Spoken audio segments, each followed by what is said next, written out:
ready to roll some dice and take some names? In this episode, the guys preview Cartographers Heroes, tell us about Betrayal at House on the Hill, The Few and the Cursed, and the MTV game, plus their sweet review of Honey Buzz. What does rolling dice and taking names even mean? We don't even know. Welcome back to Rolling Dice and Taking Names. This is episode number 210, Flight of the Bumblebee, a classic as any classical music that we cover here on Rolling Dice and Taking Names. My name's Tony. And I am Marty. And who did Flight of the Bumblebee? Flight of the Bumblebee, was it Wagner? I don't remember. Because that's $5, dude. Oh, that's a good point. So you definitely want to make sure this is right. Have you ever listened to it? Yeah. Okay. And it's just like, will it ever end? The song? I've never had it like, oh, I wish it would hurry up and end or anything like that. Right. And, I keep looking up, who did it, and everything on the Google is coming up with people who have played it. Nikolai Rimsky-Korsakov. Korsakov. Rimsky-Korsakov. All right. It is not Wagner. It's not Wagner. Oh, okay. All right. I guess maybe that's the William Tell that well, maybe is that, it doesn't matter because I am not a classical aficionado and it was not part of a game both you and I played that we're going to be talking about called I Want My MTV. I don't think Flight of the Bumblebee was ever on MTV. William Tell overture was Rossini. Did Wagner do anything? Okay, hold on. Well, what did Wagner write? And you are spelling it correctly, right? Yes. All right. I just want to make sure that you got that right. I know he did a bunch of them. I'm kidding. Richard Wagner. What is he known for? You know what? None of these are even coming up as registering as anything. Well, that's okay. He is known for a lot of things, but you and I, in our limited knowledge of music, which, I thought I had a lot of knowledge on music, and especially growing up in the 80s and all, you and I often talk about music, and you have a ton of it. I love music trivia. What's sad is I am classically, using quotes, trained in piano, so I had to do a lot of these classical music type things, which is why I'm flustered that I could not remember any of these composers of these popular pieces. But anyway, yes, very much into music, more pop music now and rock music, and I like to think I'm pretty good at music trivia. The Valkyrie. That's what he's known for, Wagner. Oh, okay. What's the name of the song, though? It's got a bunch of German words. Okay. Can we just move on? That's what I get for starting this thing out of who wrote it and took us right down a bad rabbit hole of like, okay, wow, these idiots really don't know anything. So, MTV from Big Potato Games. Yes. Now, Big Potato Games, remember, I was a big fan of because last year they came out with Blockbuster, which was my party game of the year, and I loved it. So we got that, and we were able to sit down. I played it with a couple friends. I don't know who you played with. I played with family, and it works a lot like Blockbuster. You split into two teams, you do a head-to-head competition, and then you pick up 6 cards, you keep 3, give the other team 3, and basically of those 3 cards, it worked a little bit different in Blockbuster, and we'll explain in a second, but in MTV, you're trying to get artists, so it's not song titles. At first, when I got the game, I thought it was going to be song titles, but it's actually artists, and each of the cards are a certain category, so there's like teen angst, there is 80s music, queens of MTV, hip-hop, and so then you're going to assign those to 3 different categories. One, you can basically give a lyric, just speak a lyric of a song in order to try to get your team to guess the artist. The others give a 1-word clue, and the others do a performance.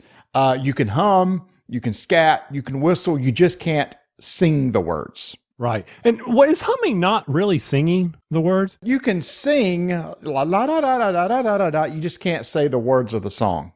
Okay, see, because I'm sitting there trying to hum, and that was irritating. You could do "Mary Had a Little Lamb" like la da da da da da da da da da da. That's not humming. Okay, but would that have been all right to do that? In our house rules, we said yes. So I could have done. No, I couldn't have done it. There's no way I could get the one I had to do was Sunday Bloody Sunday by U2, and not Me Too U2. Dun, dun, dun, dun. So you could have do a da da da da. Just replace every Sunday Bloody Sunday with da da da da da da da. Or la la la la la la la la. See, that may have been a little bit more enjoyable, I think, for us if we had instituted that.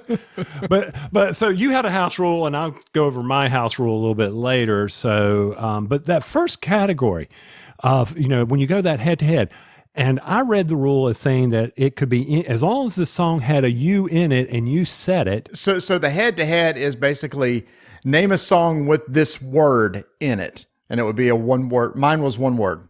But it's one word, but I didn't, when you read the card, it didn't say name a song. Yeah. So what we did, we house ruled that. Basically, we said title of a song. The title of a song had to have that word in it, because if it was just a lyric, we thought the head to head would go on forever, which is what happens sometimes in some of the blockbuster head to heads. And the blockbuster head to heads are kind of similar things, like name a movie that takes place in space. Well, that went on forever. But you got 15 seconds. How does it go on forever? No, remember there's a clock. What you do is you say a term, hit the buzzer, and it resets 15 seconds for the other person. And then they say it, and then they hit the buzzer, and it goes 15 seconds. So whoever goes more than 15 seconds, then it times them out and you lose. So it's bouncing back and forth. And because of that, we knew that happened with us in Blockbuster. We said, okay, when it says songs that contain the word why, it must be in the title, so the head-to-head wouldn't last or go on that long. So if I played under your house rules, I would just give you the 9 cards every time. 6 cards, but okay. No, you got 9 cards, and you pick from the first person gets to pick from 3. You get 6 cards, you keep 3, give the other team. Did you even read the rules? Yes, I did, and I think you're wrong. He's going to go check the rules right now. A few moments later. I owe you $5, sir. It is draw 9. So then I thought, I'm losing my mind. So I looked up the rules for a Blockbuster, and that one, it's 6. So that's what I get for assuming. I honestly thought it was pretty much exactly like Blockbuster. And that one is draw 6. Keep 3, give the other team 3. And this one is draw 9. Keep 3, give the other team the remaining 6 for them to choose from. That means we played on super hard mode, because we struggled with this game, man, because a lot of these artists I don't know. And it was like, I don't know a lyric. I don't know a song from this artist. We found the Blockbuster a lot easier to play, because more than often than not, you may have heard of the movie but never seen it. Or one of the options was to give a movie quote, but it didn't have to be a real quote, or you could basically do a charade. So even if somebody has never heard of the movie, you might could charade out the title of the movie. But here you're doing an artist. It was just too hard. How am I going to do Alicia Keys, but actually you could possibly pantomime out Keys. But in regard, Missy Elliott, there you go. Missy Elliott came, I was like, I don't know. I can't hum it. I can't give you a lyric. I can't give you a one-word clue. So it's just like, throw that one out to the side. Absolutely. And I am right in that boat with you. As a matter of fact, we went out on the lake, and when I took this game, the friends wanted to play this game. I said, you know what? I will have them trapped on the lake. They can't escape. And therefore I will, teach them this game. And I used the Big Potato app on my phone for, the timer. Oh, okay, yeah. Because I was going to say, why didn't you put batteries in the thing? I had to go put batteries in the buzzer, but there was an app. I wish I'd known that, because I would have used the app. Did you read the rules? The only thing I read in the rules was you had to get all the categories of which there's 8 categories. You had to collect them all. 3 of them were wild cards, and reading the rules of the individual one-word performance and the lyric, because that was a little bit different than the movie version, which is Blockbuster. So when I divvied up our teams, there were only 4 of us. I said, okay, what I'm going to do is it's going to be a gentleman who was 10 years my elder, and then his wife, who is 10 years my younger. I guess that's how you would say that. And so we split them apart. So it was her and Donna against me and him. And I'm like, okay, so I can help with the 80s. And I hadn't looked through the cards yet. I had just read the rules, and all these names were coming up, and I was like, I got nothing.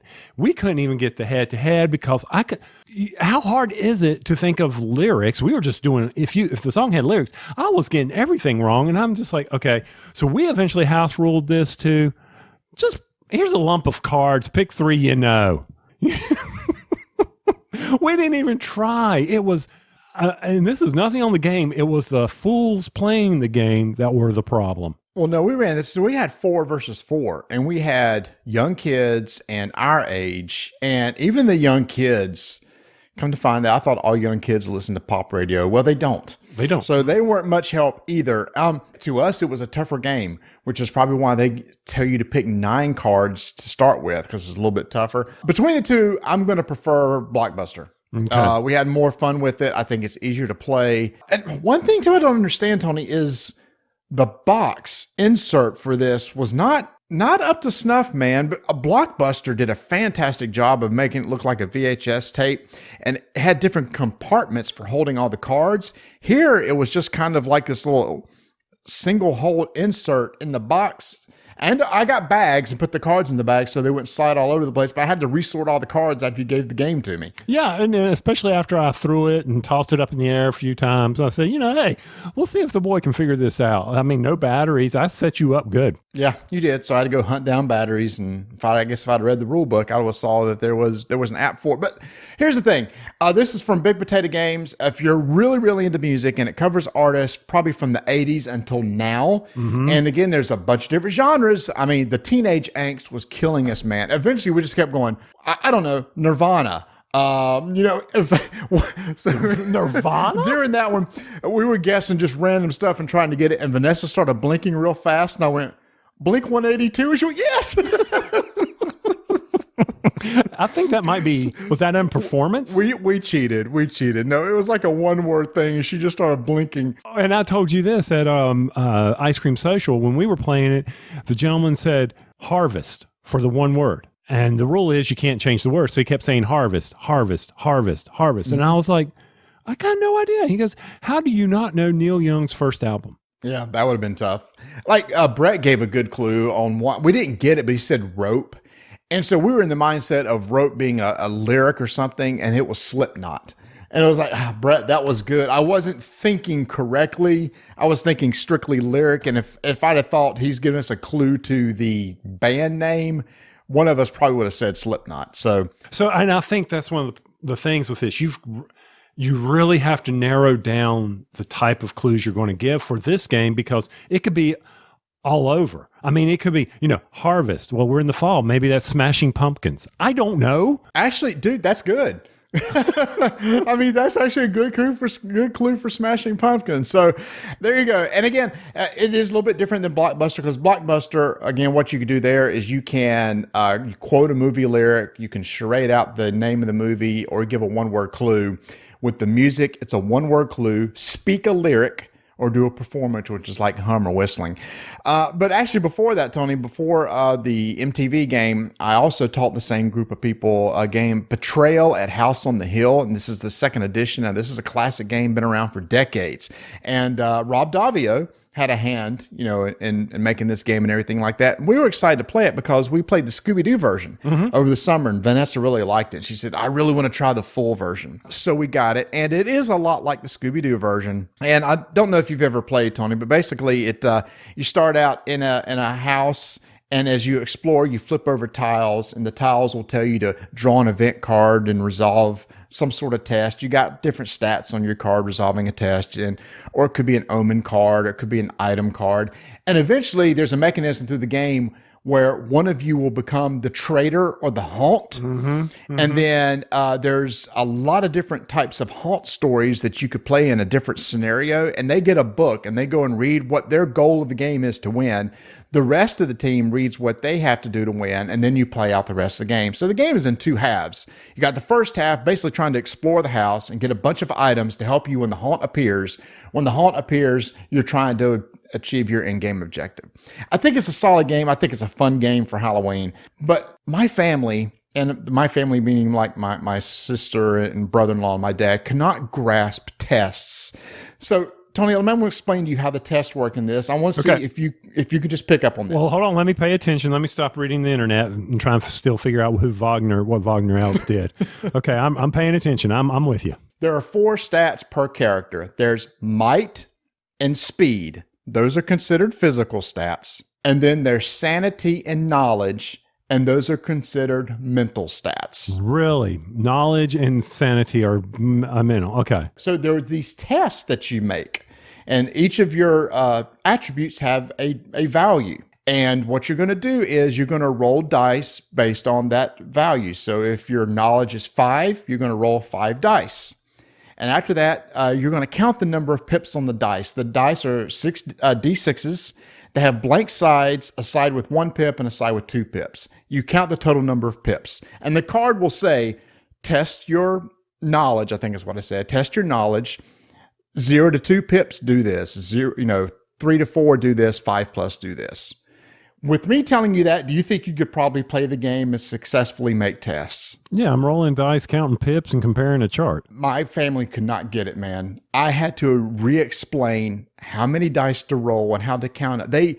They were just grabbing a handful of dice. They would like read, okay, I need 5 plus. So they grabbed 5 dice and went, no, it's look at this stat here and roll that number of dice for an hour. I kept having to re-explain how you determine how many number of dice you get and what you do after you roll.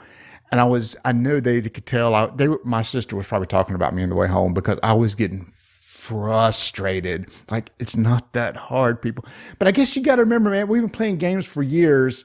And I would tell you that in 30 seconds, in our whole group, right? I would tell you in 30 seconds, we know how to play, we'd play the game. But they're not gamers. And I forget that sometimes. And unfortunately, I probably made a bad impression of that game. They probably never want to play again because I was just getting frustrated. I'm sorry you got frustrated. Did you still have fun? I did. And, it was very narrative. You won't care for it because there's text reading. I mean, it's all about flavor text. I mean, you're playing through a story, which is why Vanessa really wanted to play it. And again, it's a game of 2 halves. First half, you're just trying to get as many items as you can because you're going to want items to be able to attack and deal with the monster later on. Again, I enjoyed it. I think it's a fun Halloween game. There's Betrayal, House on the Hill. There's also Baldur's Gate, which is like a D&D version. And then there's an expansion that came out. It's from Avalon Hill. Classic game. Glad I got to finally play it. It's going to stay on my shelf. I'm going to keep it because I think it's one of those on a BBQ. It plays in an hour. I think it's one of those. It'd be a great BBQ game. Yeah. So when you're trying to teach these games, do you ever try to sit back and say, okay, what's the roadblock? Because I understand this. I completely understand. I've dealt with this.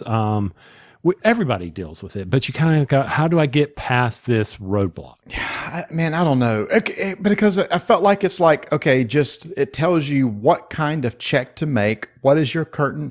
Here's another thing. When you take damage, you decrease your stats. So if it was 5, it may go down to a 4. But it may say take physical damage or take mental damage. Physical is you pick whichever stat you want to apply the damage to, and the same with mental. That took a while to understand. And then it was really frustrating to them. Sometimes when you would decrease a stat, it was a little dial. It would go from 5 and you would decrease it and it would stay at 5. So it may be 5, 5, 4, 4, 3, 2, 2, 1, that sort of thing. And they were very frustrated with that. Well, I'm not decreasing it. Yeah, I'm you staying are. at 5. I'm staying at 5. I was like, well, I said, well, you're rotating it in the direction that's going down. Just rotate it 1 click down. Or what's 1 click? Is that counterclockwise or clockwise? I don't know. When I start fiddling with it, it's counterclockwise. It's like, how many dice do I roll?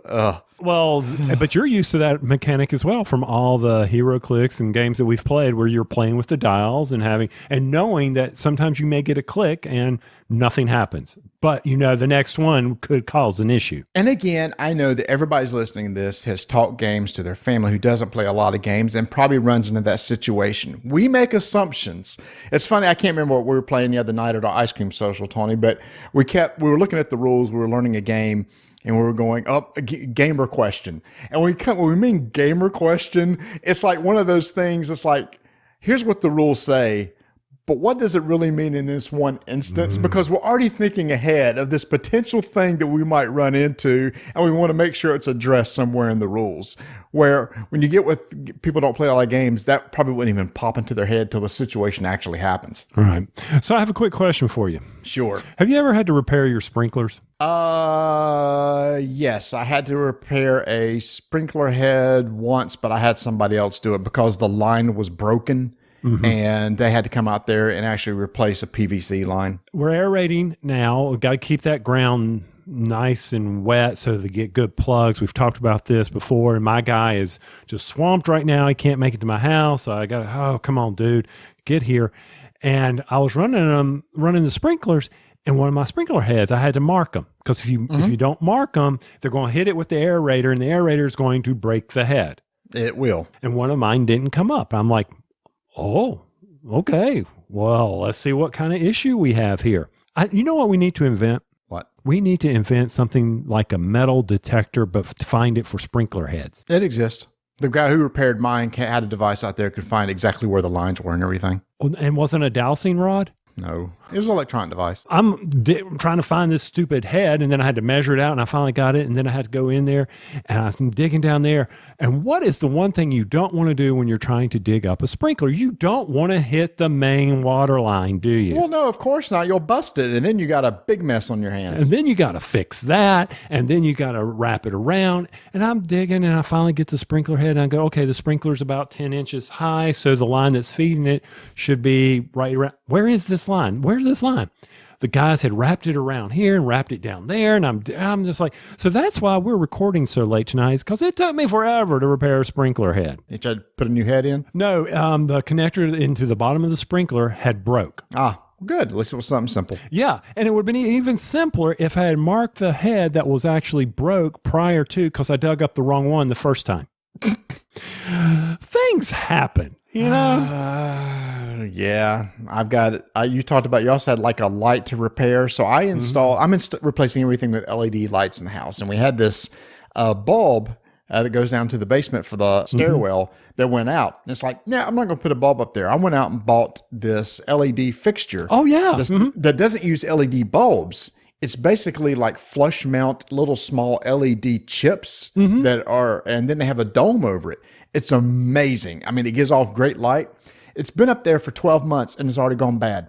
I turn it on and it flickers. Sometimes it comes on and won't come on. So I'm very frustrated with that. The reason why I bought this is so it would last forever. And now I'm going to have to go buy a new stinking fixture because it's not bulbs. The whole thing has to be replaced. Are you sure you don't have a wiring issue? It was pretty simple. Hot, ground, and neutral. But if you didn't put the wire nut on correctly, it could have pulled free, or it could have, who knows? You could have an electrical problem right now. You could have an electrical fire. You may need to take care of this. Well, I mean, I'll go pull it down and look, but I mean, it's worked fine for 10 months and then all of a sudden it started flickering. So like I said, I'm replacing every bulb in the house with LED. They're cheaper, they're cooler, etc.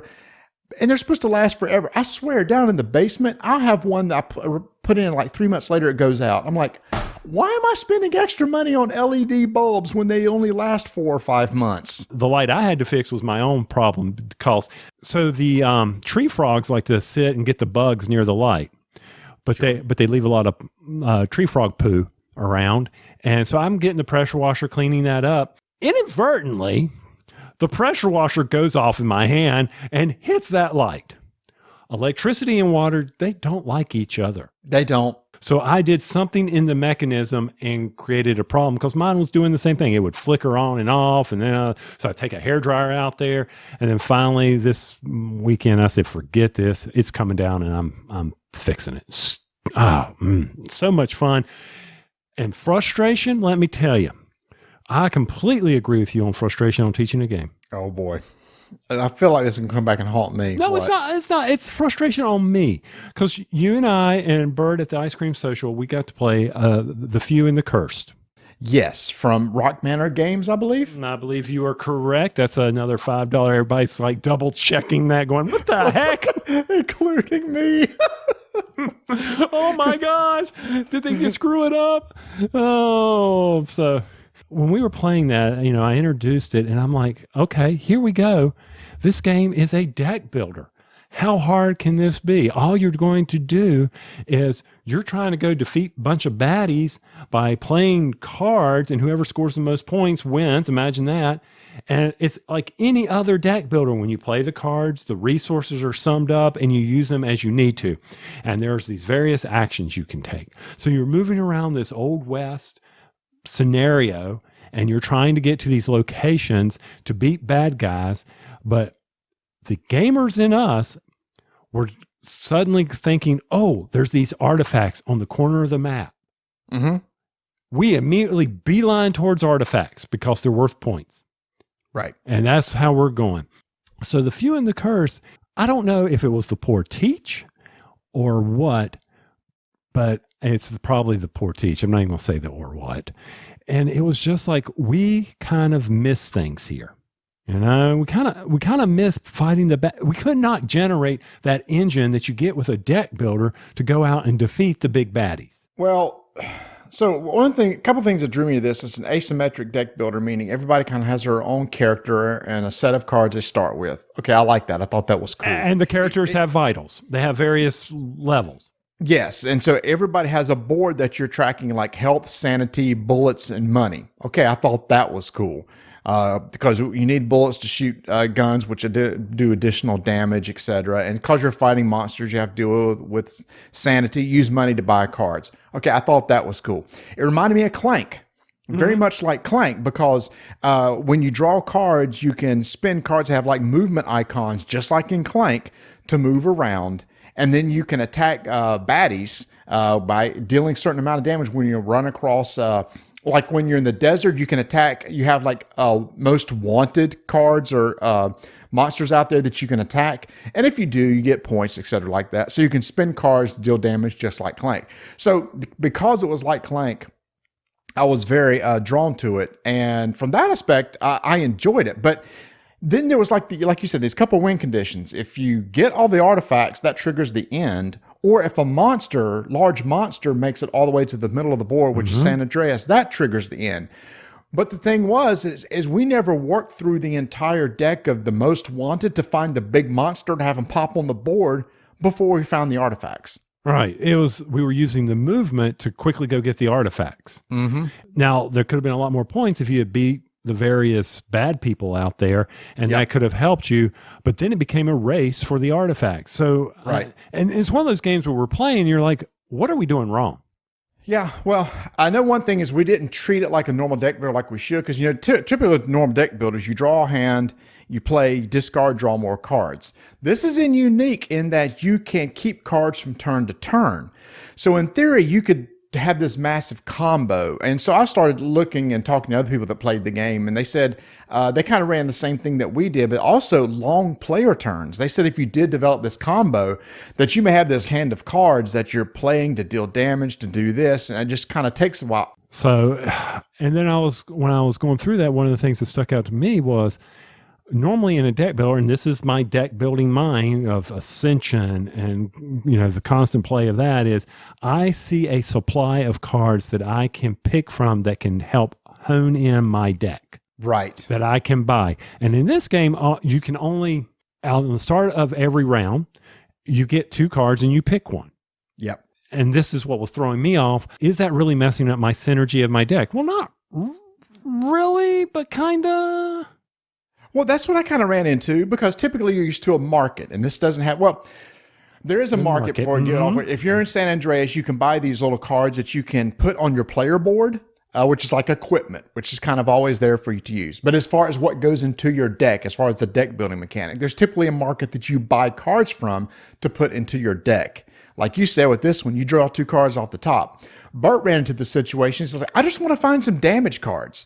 And he kept drawing like movement cards to add to his deck. Well, it's like now he's filling up his deck with movement cards and not the damage cards he was looking for. Something you said I want to go back to, and this could have been the rules teach, like I said, I'm sure it was, but I thought there was a hand limit at the beginning of your turn. It's not like you can, I told y'all, you don't have to discard all your cards. You can hold on to them, but I thought you would only draw up to, you'll only have 5 cards in your hand at any given time. Oh, okay. I missaid that. It's the fact that you don't have to discard your entire hand. Mm-hmm. And you can save cards over. So let's say that you got a lot of damage cards. It's like, well, I don't have anything to want to fight right now. You could hold those to the next turn and hopefully draw into more and have like one big damage turn. Right. So you're getting rid of that. I don't want to move. Here comes my big damage. I've outfitted my character with a bunch of cards that help me spend my bullets and create a lot more damage. Right. So this is one of those games that if you get an opportunity to play, they tout it, from BGG, is a deck building adventure game based on the comic series.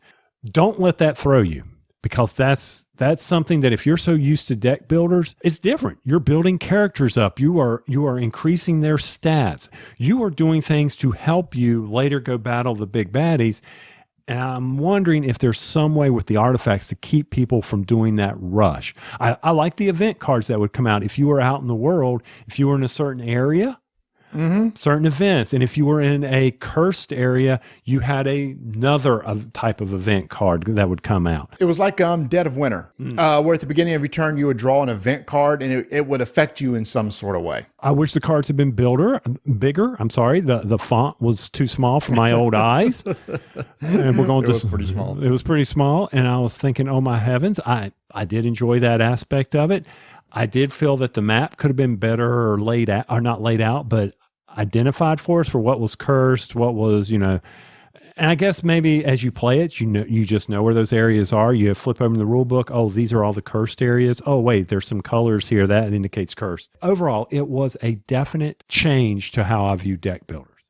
Yep. And it was very sandboxy because you could do a lot. I'm going to go after the artifacts. No, I'm going to go stand in San Andreas. I'm going to try to get a bunch of items to build up my weapons to make it strong.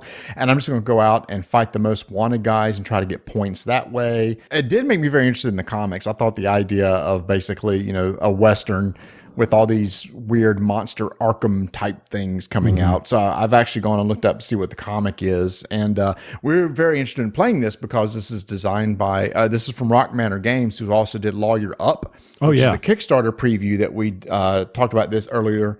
And we enjoyed that game too. So when we got the chance to try it, I definitely want to try it. And I enjoy my time with it, but it is different than, it's not Clank. It's not Clank. It felt like Clank in that you are spending to move around and you're on a board and you're using your cards to move.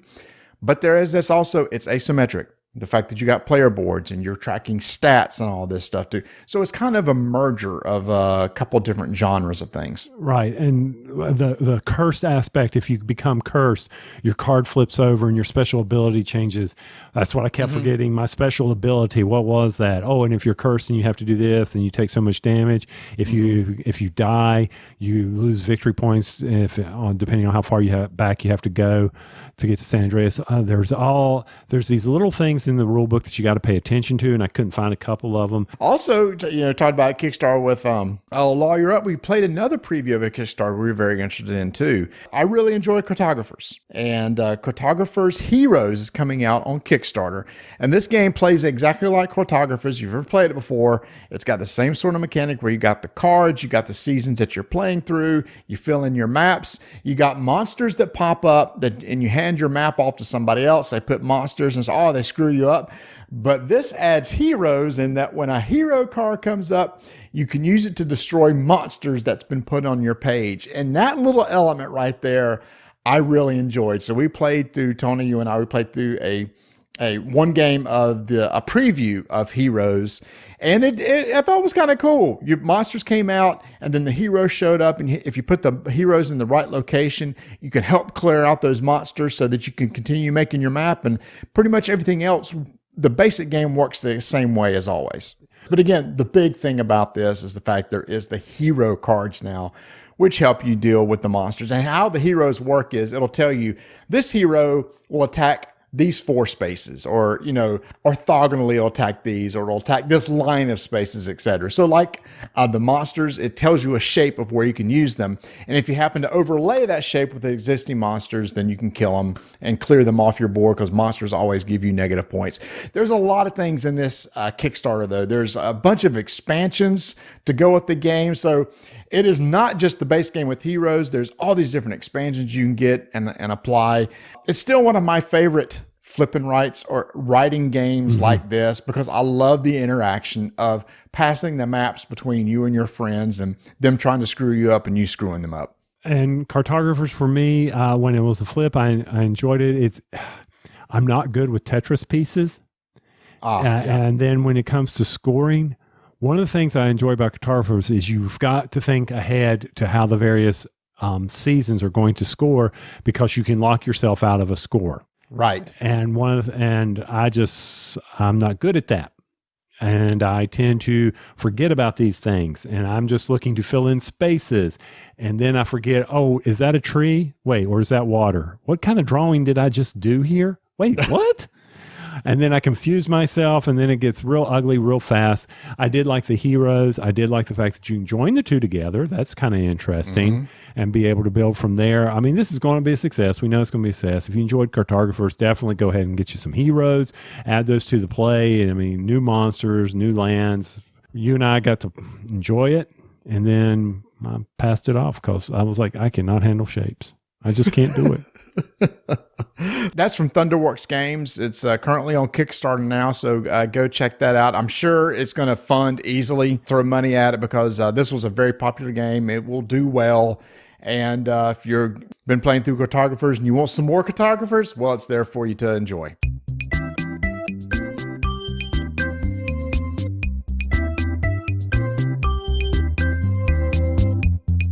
Head over to portalgamesus.com for all the fun and excitement that they got going on with Empires of the North, Robinson Crusoe, Detective, all that good stuff.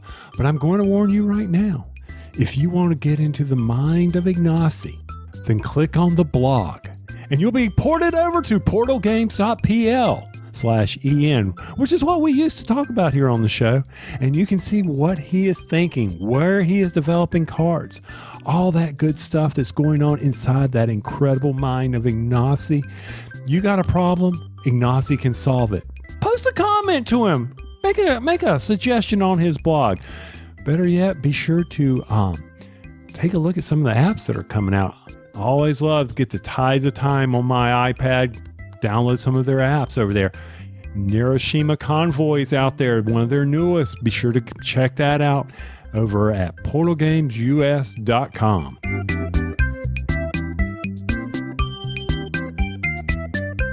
So we're going to give you a break from board games and talk about something that's really important. That's right, it's a poll. If you go over to our BGG Guild number, people say it doesn't matter what the number is, Marty. Okay, then just go find our BGG Guild. How about that? That works for me. Go over there. You'll see polls. I'm putting them back out. There was a hiatus for a while. I didn't have a lot of good ideas. I mean, my recent one was all about Cheetos. I thought that was pretty good. I'm still surprised that Crunchy's beating Puffed, but go ahead. Why are you surprised by that? Because, I don't know. I thought I was always in the majority and I like Puffed. Okay, well, you're not. I am. No, I'm not. I like the Crunchy. I'm not on this situation. But one of the polls I put where you could select multiple answers, I asked you, what do you put in your game bag? Mm-hmm. I want to know what it is that is a requirement from your game bag that has to be there. But one of the main ones is that I need to add is reading glasses. Mm-hmm. That's on my list. Because I'm telling you, it's a shame, man. I'm getting too old. Especially during ice cream social at Jason's Deli because the lights aren't necessarily the greatest in the world. Which then brings us to another thing, which we all have them on our phones, would be a flashlight. Yes. And in fact, you and I have already looked on Amazon at rechargeable, like little desk lamps to put on the table that we could play, and it recharges via USB. Mm-hmm. I'm tempted to use some of our budget money and go get a couple of those. They're like, what, $10, $15 a piece or something like that. And it always happens that when you're done cleaning up a game, one of those little pieces, one of those little chips just falls off the table, and it finds the dark crevice under the table, and you're having to look for it because you cannot not have it. It's probably something important. What's something that you want in yours? Well, speaking of that, because you're going to be using your phone flashlight in order to find those pieces, you probably want to bring a phone charger. It may be late in the day when you do your gaming, so your battery may be going down. So if you're constantly looking up rules on BGG or taking pictures to put on Instagram or using your flashlight, your battery's going to go dead. So bring a battery pack to charge your phone, or just a wall charger so you can plug it up somewhere conveniently. Mm-hmm. And one of the things that this will create a sort of a rant for me, haven't had a McCree rant in a while, a knife. I need a pocket knife. I need, or X-Acto knife. I don't care. But I'm going to need a knife to be able to get into that box. I've got to be able to cut through, because especially in today's times, I don't need my teeth slobbering all over the box, trying to rip the plastic off and getting my COVID self germs everywhere. I don't have COVID, but I'm just saying, trying to get in there, that is just not cool right now.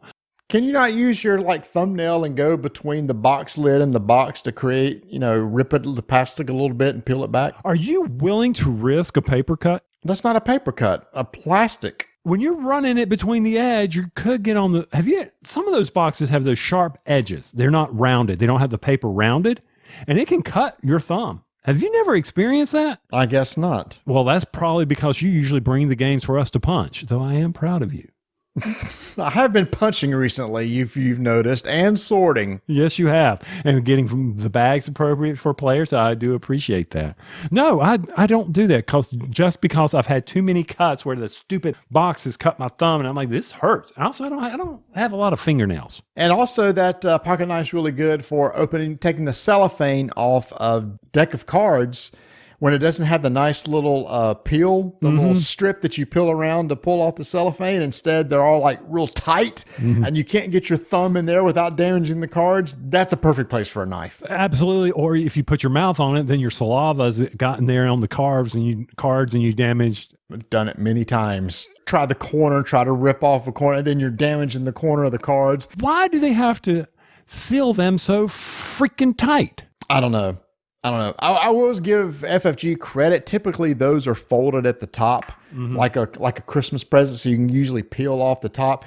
But those ones that are heat sealed, oh, give me a break. Yeah, give me a knife. Give me something, because we're sitting there. That's slowing down setup. Even if you punt, because I will admit, on some game nights, you get everything punched, and you're like, oh, they're just cards, and I don't want them to be floundering around. There's no setup, so we'll just open them when we get there. Yep. But no, we can't do it because we didn't bring our pocket knife. Which brings me to another item that I need to include in my bag, and that's extra little plastic bags for when we do open up the cards there.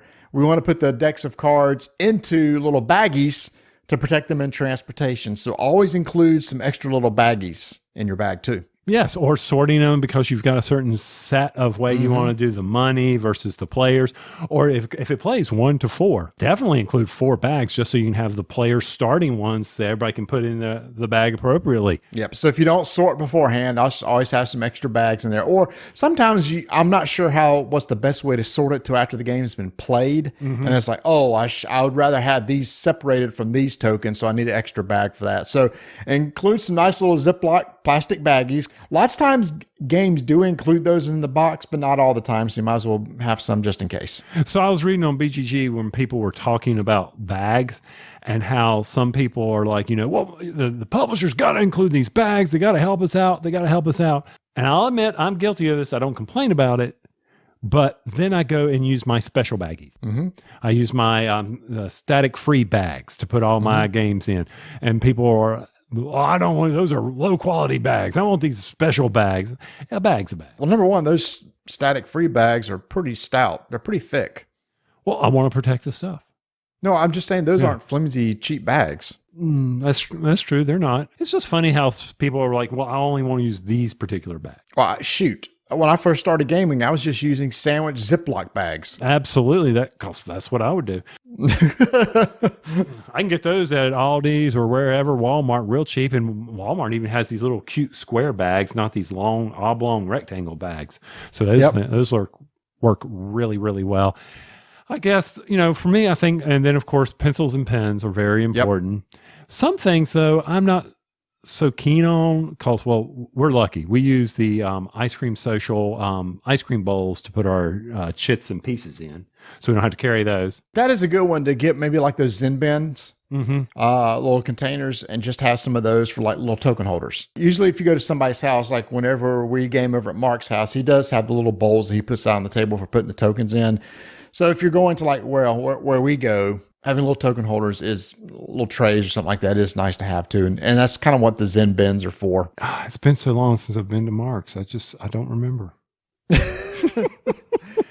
He doesn't have ice cream. I do remember that. Bottle openers. Do you need a bottle opener for anything? So some people, That's a good one. That's a very good one. I guess if you're bringing your own beverages or something like that, if you don't have the twist off top of bottle opener, I guess it's going to depend on the types of games you're going to be playing. Obviously, you're playing RPGs. You want to take paper and dice. Mm-hmm. You never know when somebody may, misplace dice or didn't bring their dice and paper just to take notes on. Playing a lot of LCGs, I try to include just some extra card sleeves. Card sleeves rip and need to be replaced or something like that. So I usually throw, like 10 to 15 extra card sleeves in my box too to put in my bag. So I've given up on sleeving. This is only for LCG games. I don't do sleeves on regular board games. I'm talking about like Arkham Horror, Marvel Champions.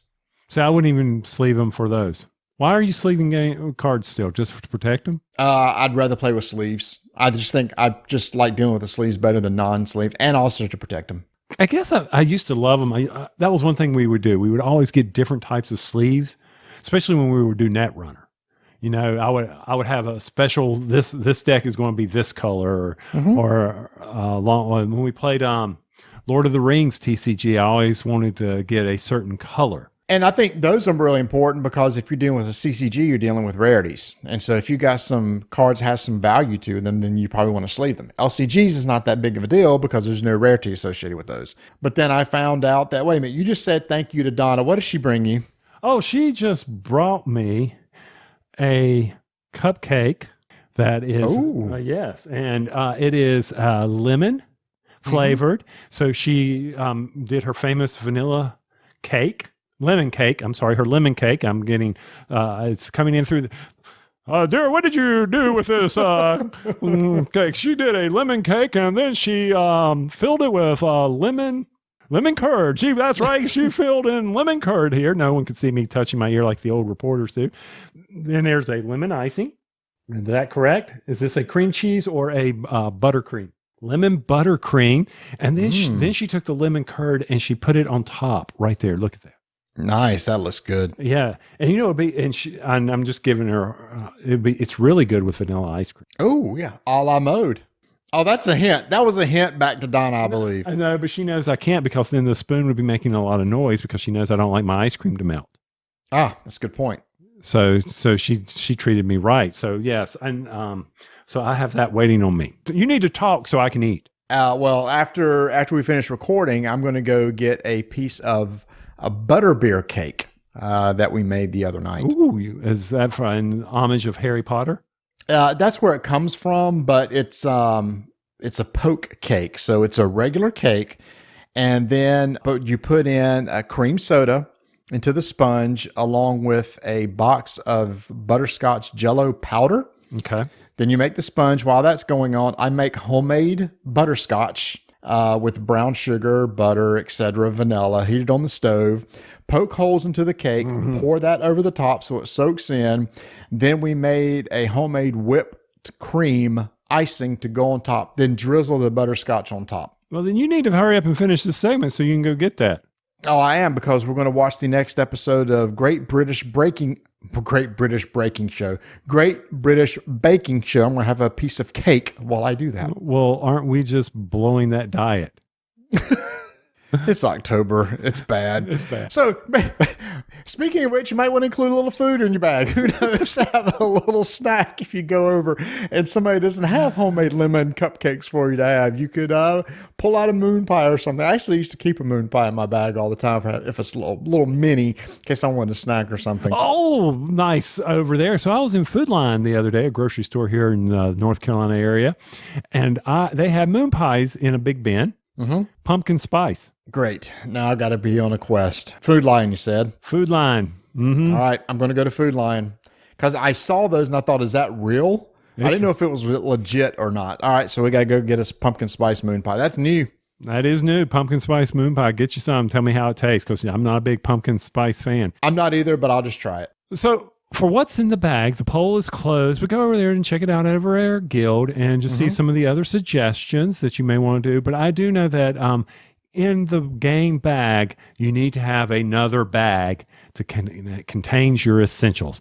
So for me, it's going to be a knife. Yep. And it's going to be reading glasses. Yep. It's going to be a phone charger. Yep. It's going to be, did I say dice? To me, well, if I'm going to an RPG night, for sure. On regular board game night, I don't need them. Yeah, that's true. I'm just depending on what the game. If you're an RPG, you're obviously going to want to take probably a core rule book for whatever system you're playing and dice. So those are just my items. And for you, what's in your bag? No, I mean, it's the exact same thing. There's really nothing different. The essentials are pens, pencils, knife, glasses, phone charger. Being honest with you, all that I think you got it taken care of for me personally. First, just for a general, bags. Putting bags inside of a bag, where you could just pull out one if you need one. I think just having those in your bag too. And you can get those, Hobby Lobby miniature market. No, that's the upcoming commercial. Michael's little jewelry bags that people use for like crafts and stuff. Those are really good. Or Amazon has them in bulk too, really cheap. Yeah. So bags. So inside my game bag, inside my bag of essentials is more bags. A bag of bags. A bag of bags. Okay. So what did we miss, everybody? Let us know. What's some maybe essentials that you tell us about? You can go on Twitter at Dyson Names. Let us know. Tell us in our Discord channel. What's some essentials that we like? Guys, you really forgot this that you could be really useful to you. So hit us up. What did we forget?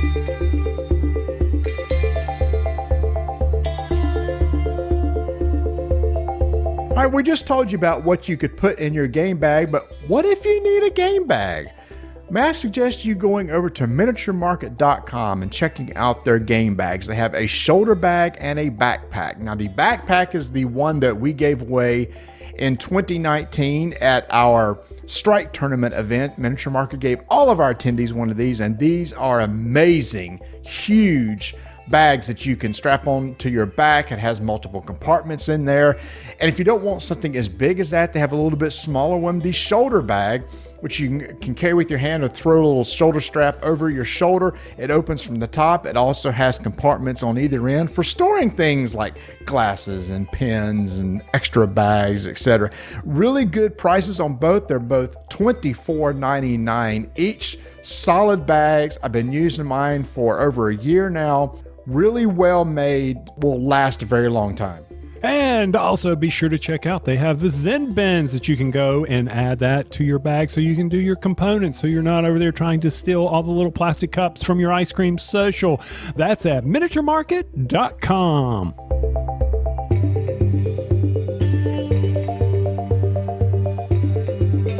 At Origins 2019, when I was walking around all the booths and everything, and I was walking by Elf Creek Games, they said, "Hey, Marty, let me show you this little game that we're going to come out with on Kickstarter." Why do you do that? Why do I do what? Last episode you did this. Hey, Marty, it's like you got this behind the alley thing going on here. I'm like taking on their persona. It's like if I'm playing them and I'm walking by and they go, "Hey, Marty," and I go, "What?" And they go, "Hey, we want you to check out this game." I keep thinking you're going to come out and say, "Hey, Marty, here is some bad stuff for you. Come take a test or something." Hey, Marty. Hey, Marty, come here. Well, it was kind of like that. It was kind of a back alley. And they kind of like showed me these drawings of this board game that's going to be coming out with called Honey Buzz. With these really cute little bees, but they said it was like it's going to be a mixture of different types of mechanisms such as pattern building, tile placement, worker placement, and memory. And it's going to tell me how it's going to work, about the idea. It's also an economic element. And the idea is you're going to be putting out little bees and you're going to be making different types of honey, and the bears and stuff of the forest want to buy this honey. And if you have the honey, they're going to pay this certain amount of money, and it's kind of a supply demand thing. And whoever has the most money at the end wins. It's like, well, that sounds pretty intriguing. So I was very interested in that. Then you and I went and talked to Elf Creek last year at Gen Con, where they were getting ready to kickstart the game, and we saw some of the final art that's going to be going into the Kickstarter, and we thought, this looks really cool. We were both really excited about it. And so when it finally got a Kickstarter and it funded, and a couple weeks ago, we got a copy from Elf Creek, and you and I got a chance to play Honey Buzz, a game that we'd been waiting over a year to try out. Yes, we did. And I just had to take a big swig of water because I finished up my lemon cupcake. And oh, it was so delicious. So good, Marty. I think we're going to talk about this for about 45 minutes so that you are held back from getting to your cake. But when he was talking about the tile placement, love tile placement games.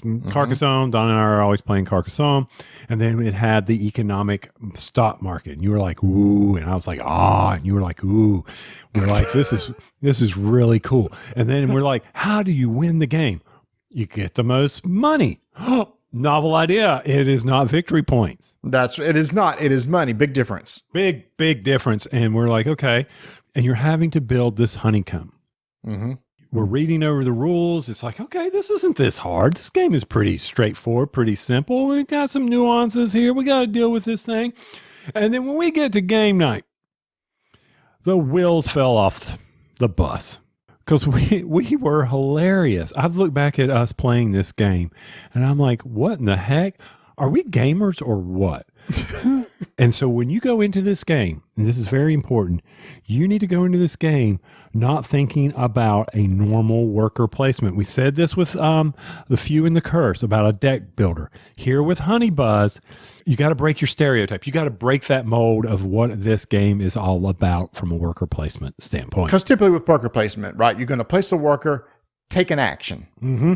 This is a little bit different in that when you place a worker B, it gives you a tile that has an action icon on it, but that icon will not be activated until you complete part of your honeycomb that will complete an empty cell, an empty hexagon cell. Mm-hmm. Now, these tiles that you pick up are basically two hex shapes stuck beside each other. I'm doing it on my fingers, so Tony's laughing at me. He's like, you take two hex shapes and you put them together like this, and that's what you're drafting and building. And basically, you are building out this huge honeycomb. But the way you lay it out will eventually create these holes in the honeycomb that can be filled with nectar. But it's when you create those holes is when you get to activate every action icon that's around that hole. Placing a worker doesn't give you that action until you actually place the tile into the correct location that will activate it. When we were playing this, it just was not sinking in. That building these honeycombs, it's very important to identify which actions you're going to take when you complete this, and does it achieve the goals that you need to do in order to get the money, or that allows you to either manipulate the market or be able to fill the orders. All that had to sink in, and I think it was sticky. It was sweet. It was honey. Nice. Thank you. And it's just like, oh my heavens, why are we not grasping it? And when you place those two cells, there are certain rules about placing them. Certain colors cannot touch. And it wasn't until later that I realized that, the dark colors and the light colors, when the empty cell is formed, they form a pattern that then equates to the nectar that it makes.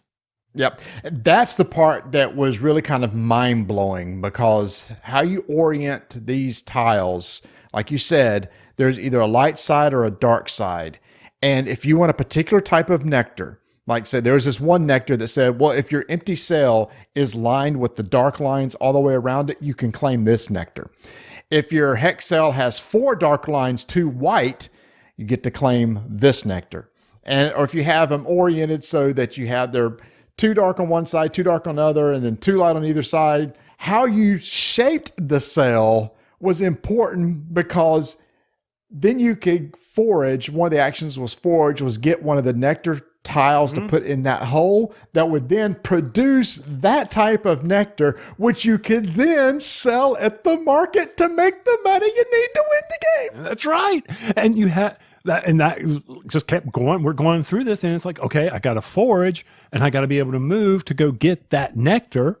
And then I also have to have the produce action where I put my fan, and that's what a game term there. The fan goes down, and wherever that fan is touching a nectar, that nectar is produced. And by the way, if you're foraging, there's also pollen that comes into play as well. If you don't want a certain nectar, then you can take pollen, and that's sellable as well. Everything's the forest is in need of nectar and pollen, and everybody will be happy, and they need special honey. And wow, and you did a really cool thing. You built your hive such that when you placed 2 cells down, you completed 2 empty spaces. Yeah.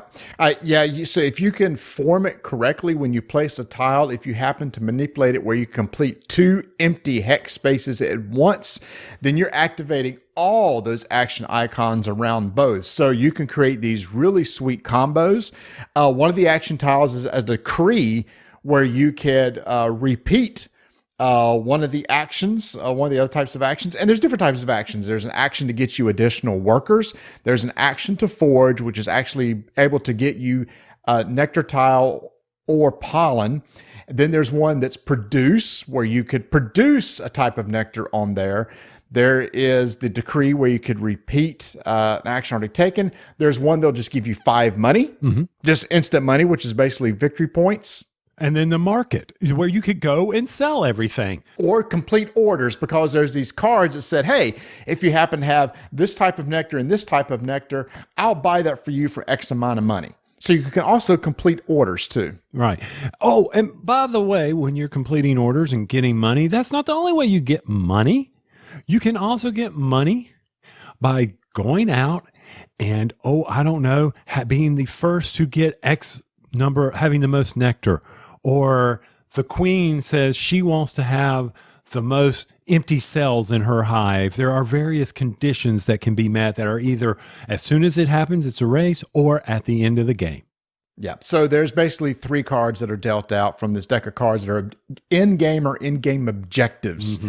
And some of those, like you said, are races. The first one to achieve this gets money, or it's at the end of the game, whoever has the most of this or the least of that or whatever will get money too. So like in a lot of good Euros, there's in-game and post-game objectives that will give you additional points or money. So not everything was sweet in the honey hive.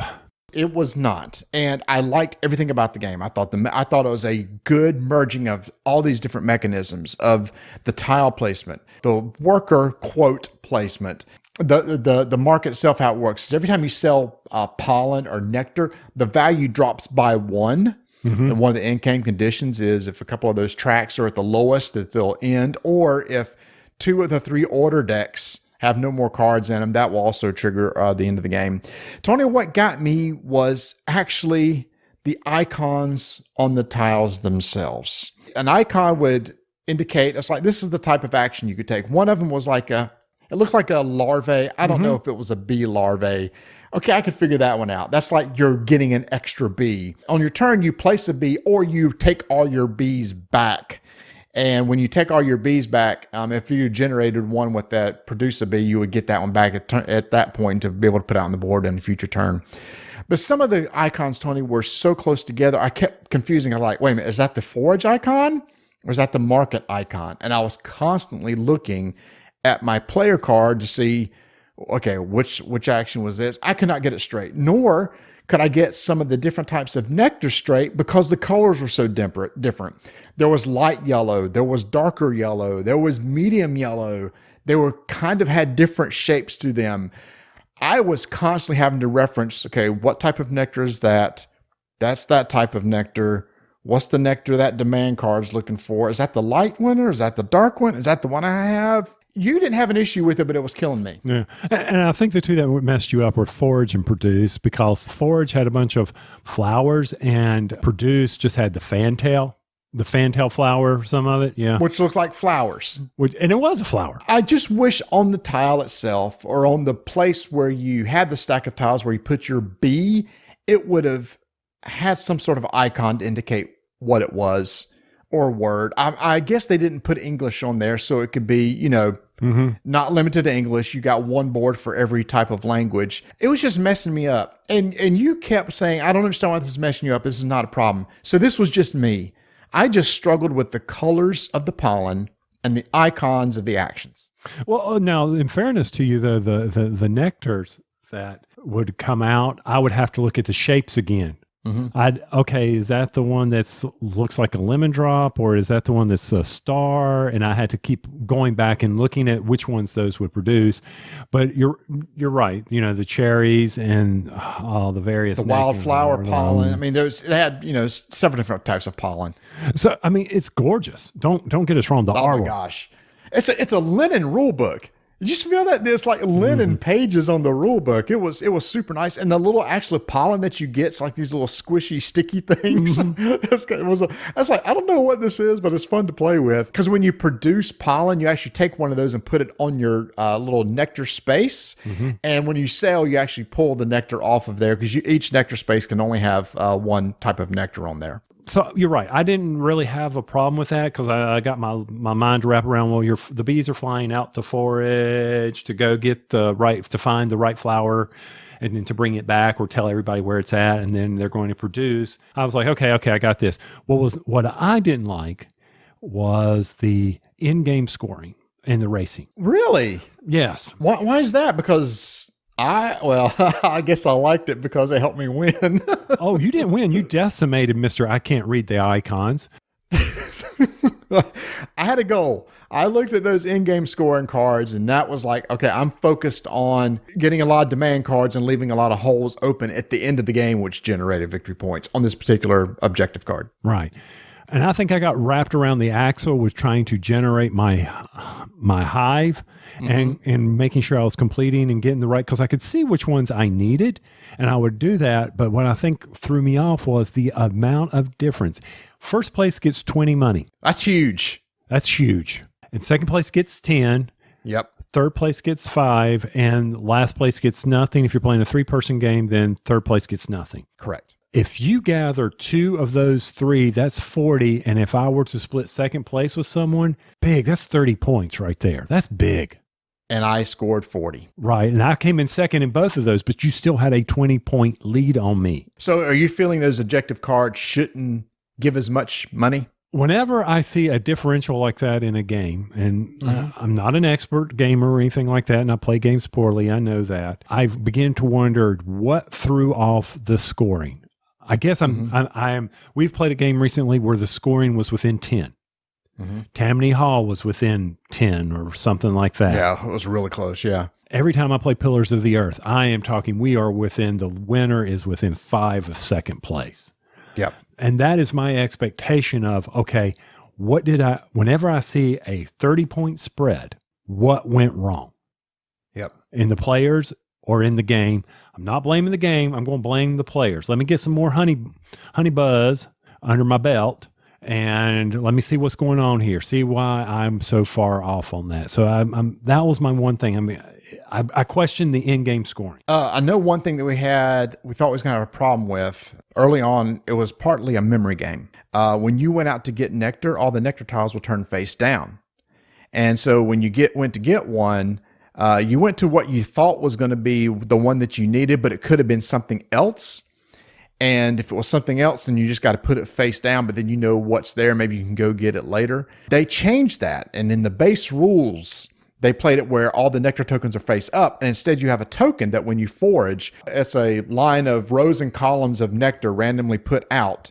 And all of you start on the left-hand side, and then you start moving across, and you can land on one and get that type of nectar. So you get to move one for free during a forage, or spend $1 to continue moving orthogonally till you get to what you want. We played it that way, and the advanced rules, or the variant, is the one that's the memory version. I don't know that I'll ever do the memory version. I really like this other one of being able to move my token around the board to get the ones that I want. And like you said earlier, if you forage and there's a pollen that you can't get to, or you just don't want, you get nectar instead, which you can always sell at the market also. Yeah, and I don't see us ever doing, I mean, I have a hard enough time remembering rules. Why would I even want to try to remember where things are on the board? It's just interesting that originally the game was going to be the memory aspect. And I wonder if through playtesting or just people talking about it, they changed their mind and said, all right, let's do this other method. And one of the variants is the memory. Maybe if we get really good and we get a chance to keep playing and playing and playing, then we may want to do that variant. Yes.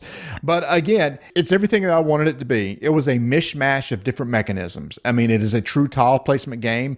It is a thinky tile placement game because, like I said, the way you place these tiles will determine what nectar you're going to fill in that hole, and which tiles that you take will determine what actions will be activated when you complete that hole. So there's a lot of things going on when you put your worker out there onto the board to determine what tile that you're going to pick up and where it's going to go. That is very, very thinky. Beyond that, then you're just activating your actions to get nectar, produce that nectar, and sell it at the market. So it's a great merger of different mechanics.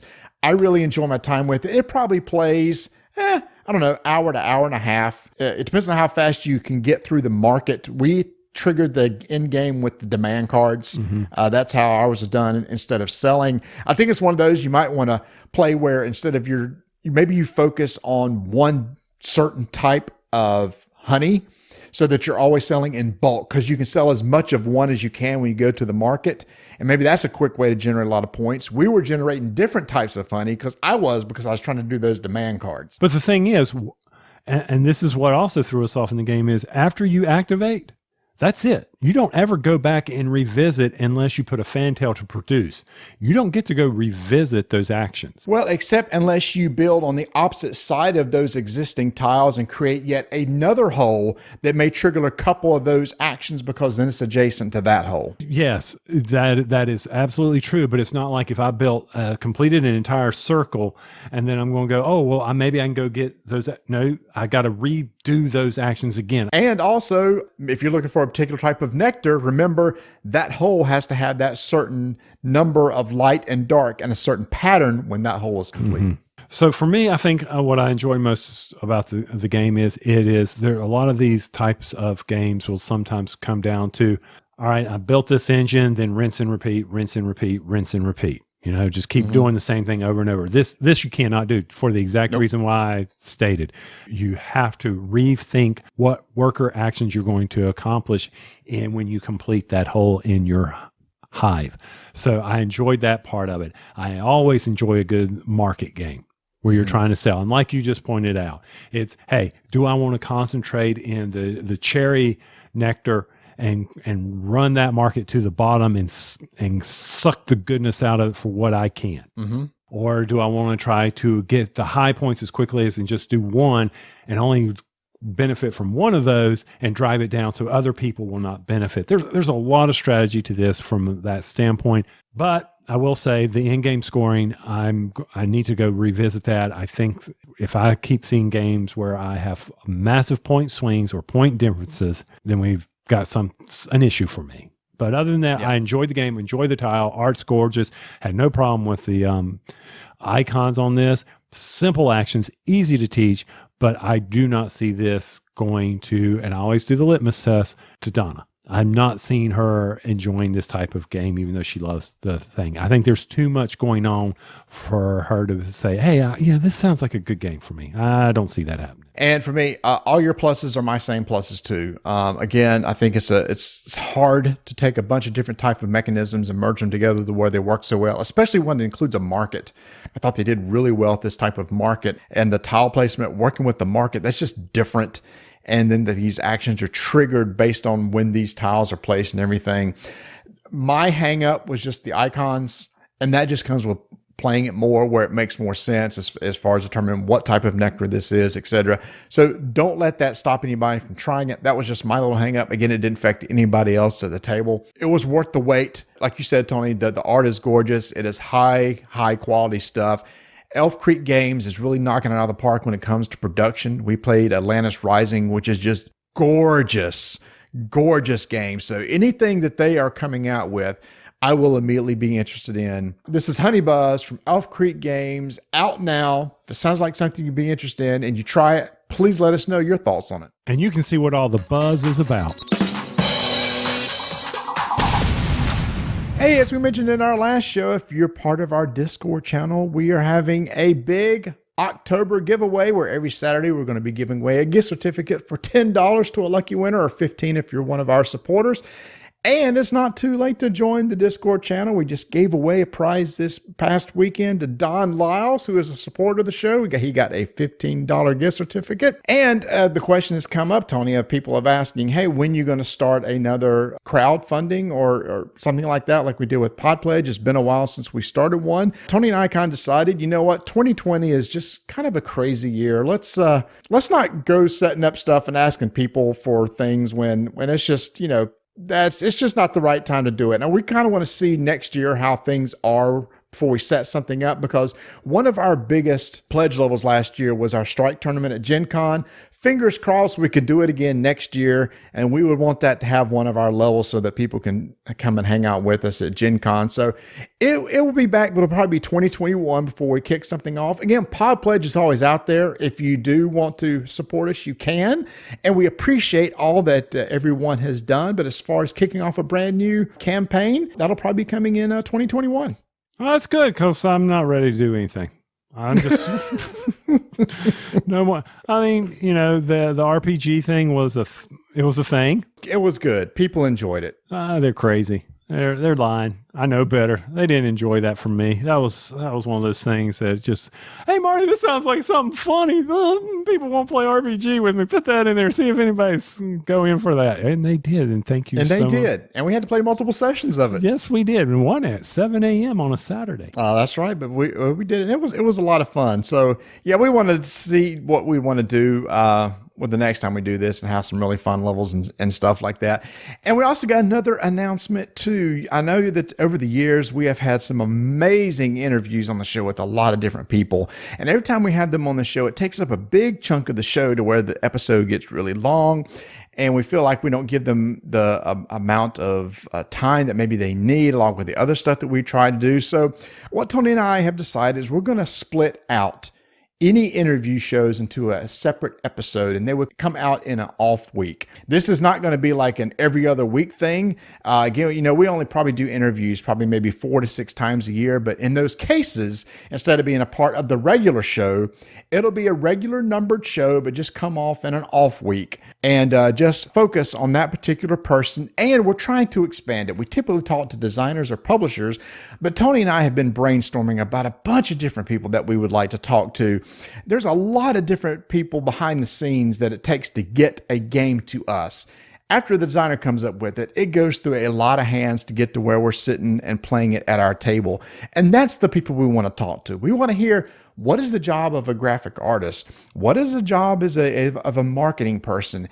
And we have all these contacts in the industry that we would like to have them come on, tell us about their job and what it takes for them when a game comes to them. It's like, okay, here's the stuff that I do to this so that we can get it into the consumer's hands. And we're excited to kick this off. Our very first episode is going to be with Rob and Lindsay Davio. Well, Rob is a designer of like Pandemic Legacy. He's with Restoration Games, and his wife, Lindsay, does a lot of graphic work at Restoration Games. Now, Tony, we first reached out to Lindsay and see if she wanted to come on. And then Rob said, well, I want to come on too because I want to talk about Pandemic Legacy. We said, okay, fine, Rob, you can come on, but we're going to talk to Lindsay first. I like how you're couching this as we want to get people on and things like that. We are literally going to have to, I don't know, hide the moniker RDTN or something and trick them. I mean, why would you want to come on? And I mean, Lindsay was probably thinking, hey, this sounds kind of interesting. Rob's like, say no. Rob's probably like, look, I need to be on there with you because these guys are idiots. And so I need to kind of protect you and kind of be the buffer between you and them. So that's probably really the reason why Rob is coming on. He's going to be translating. I know he is. This is what they meant to say. I've seen Lindsay do some of her work for Restoration Games. I think it's very interesting to hear about what she does with the company. And also, we're going to hear from Rob. We'll get an update on Pandemic Legacy Season 0 that's coming out. And also, one of the other things I want to do too is find out a little bit more about these people. These people just don't play games and do that kind of stuff all the time. There's other things that they're into. And I always think it's interesting to hear some other interests that people have besides board games. This will be an interesting dynamic with those two, because, I mean, to be able to share the house with that funny man. I mean, I know what Donna has to put up with, so it'll be interesting to hear what Lindsay has to say. So that will be coming out on October 20th. That'll be the kickoff episode. Again, this will be every other month or something like that. We're going to have somebody on. So, for example, when Ignacio would typically come on, he would come on this special episode But again, we want to open it up and talk to a lot of different type of people, especially artists, Tony. We don't ever have a lot of artists on. I'd love to get some of the big time artists on the show and talk about what's your inspiration? How does this all work and everything? So I'm excited about this. Oh, I am too. Especially, I'm excited to talk to the artists because that is something we don't know. We thought we knew something about music, but wait till we start talking to an artist. They can correct us all night long and explain certain things to us. Because I found out something in putting puzzles together, Marty. What's that? I'm not very good at telling varying dark shades. We're doing the overlight puzzle right now. And she goes, well, put that next to the dark blue piece and the dark purple piece. And I go, no, they're all dark blue. And she goes, no, one's dark purple, one's dark blue. Mm-hmm. I don't see it. I really don't see it until I put them together and there's a bunch of it. Then I can start seeing it. But it's something, as I've been working on these puzzles with her, I'm like, I do have an issue here, don't I?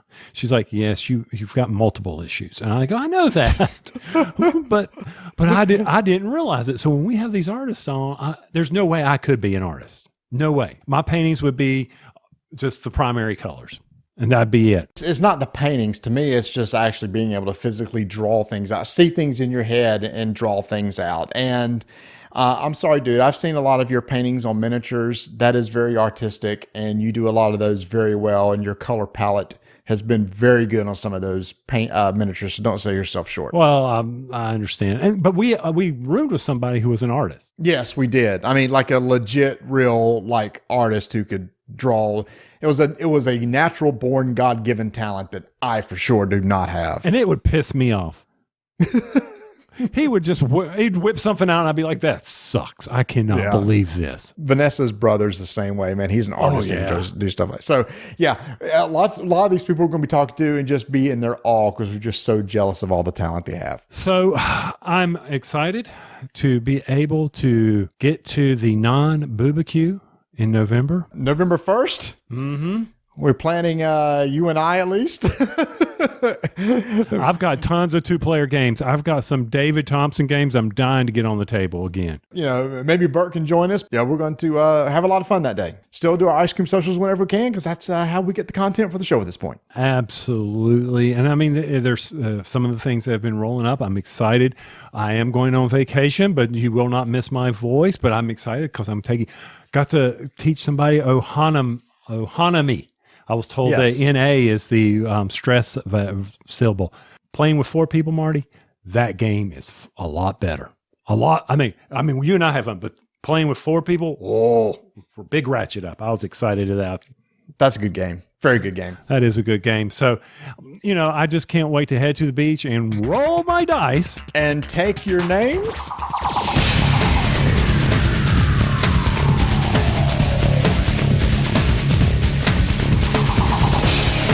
Thanks for listening, and make sure to check back next week for the beginning of our very special interview series. And the premiere will be At the Table with Rob and Lindsay Davio.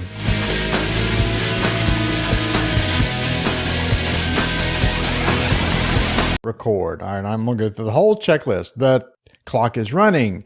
I've got 3 hours. And it's plugged into the AC. All right, on my side, we have clock is running, the mic is hot and actually registering up and down. Is the correct mic on? Great question. Great question. It is. Okay, right. Very good. I'm plugged into AC as well, and the SD card is in there. All right, we are ready to go. Here we go now. Woohoo! We'll get this done in one take this time. Hopefully.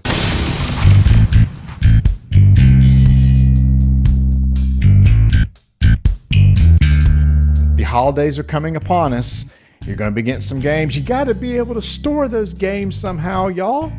You got to be able to organize those games. I'm telling you, one really great way to do that is to head over to thebrokentoken.com. Check out all their organizers and storage solutions for the games. Plus, they have a lot of 3D printed terrain that's coming out now. So if you're into miniatures games or role-playing games, they have a lot of different terrain that you can put on your tables. Get it in, prime it up, paint it, make it look nice. There's some really highly detailed models they have out there right now.